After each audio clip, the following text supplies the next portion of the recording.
এবার হৃদয়ের গভীর থেকে মনে মনে বলুন, আল্লাহ মহান, আল্লাহ মহান, আল্লাহ মহান, সর্ববিষয়ে সর্বশক্তিমান, তিনি একক ও অদ্বিতীয়, তিনি একমাত্র উপাস্য।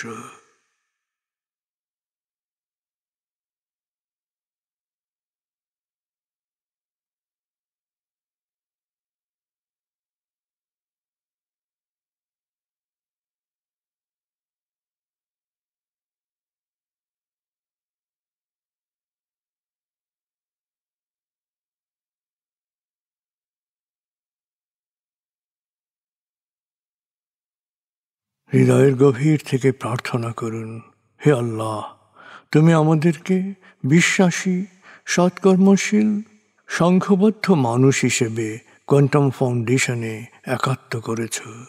হে আল্লাহ, কোয়ান্টাম ফাউন্ডেশনকে এ যুগের আলোকবর্তিকা হিসেবে, সহস্রাব্দের বাতিঘর হিসেবে কবুল করো। কোয়ান্টাম ঘরে ঘরে, মেডিটেশন ঘরে ঘরে, এ অনুরণন সার্থক করো।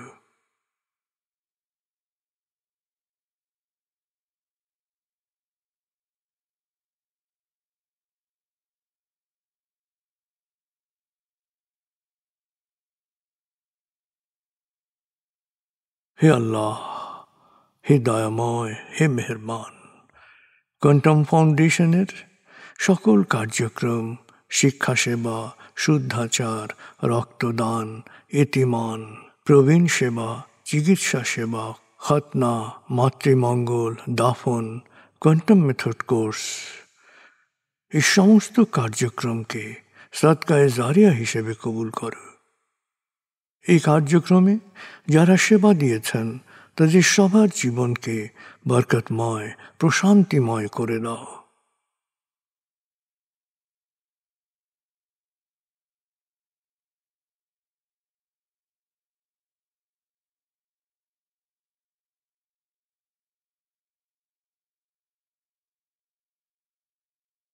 হে আল্লাহ, গত ৩০ বছর ধরে ফাউন্ডেশনের কাজগুলোকে গতিশীল রাখার জন্যে যারা নিয়মিত দান করেছেন, যারা এককালীন দান করেছেন, যারা জাকাত দিয়েছেন, যারা স্থাবর অস্থাবর সম্পত্তি দান করেছেন, তাদের সবার দানকে তুমি সৎ দান হিসেবে কবুল করো, সদকায়ে জারিয়া হিসেবে কবুল করো।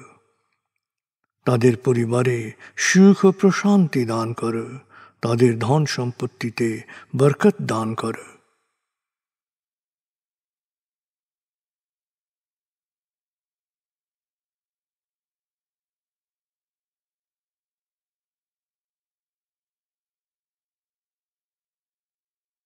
এবার দেশের জন্য দোয়া করুন। হে আল্লাহ, দেশের প্রতিটি মানুষ যেন প্রজ্ঞাপূর্ণ সিদ্ধান্ত নিয়ে নিজের কাজ সবচেয়ে ভালোভাবে করতে পারে, সবাইকে সে তৌফিক দাও। হে আল্লাহ, তুমি আমাদের তোমার বিশেষ অনুগ্রহ ভাজন জাতিতে পরিণত করেছ, অফুরন্ত অনুগ্রহ সম্পদ দিয়েছ, বিশ্বকে বিভিন্ন ক্ষেত্রে নেতৃত্ব দেওয়ার মতো মেধা ও মস্তিষ্ক দিয়েছ। আমরা যেন ভালো মানুষ, ভালো দেশে রূপান্তরিত হতে পারি, আমাদের সেই তৌফিক দাও।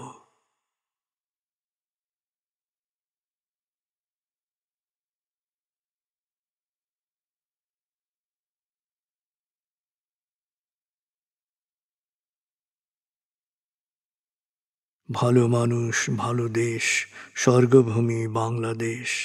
ভালো মানুষ, ভালো দেশ, স্বর্গভূমি বাংলাদেশ। ভালো মানুষ, ভালো দেশ, স্বর্গভূমি বাংলাদেশ। দেশের জন্যে প্রার্থনা করুন।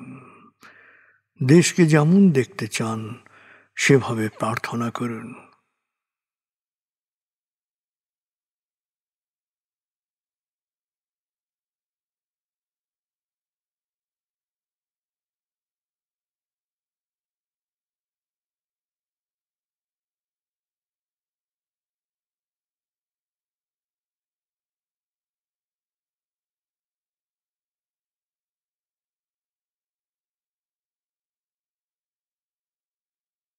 হে আল্লাহ,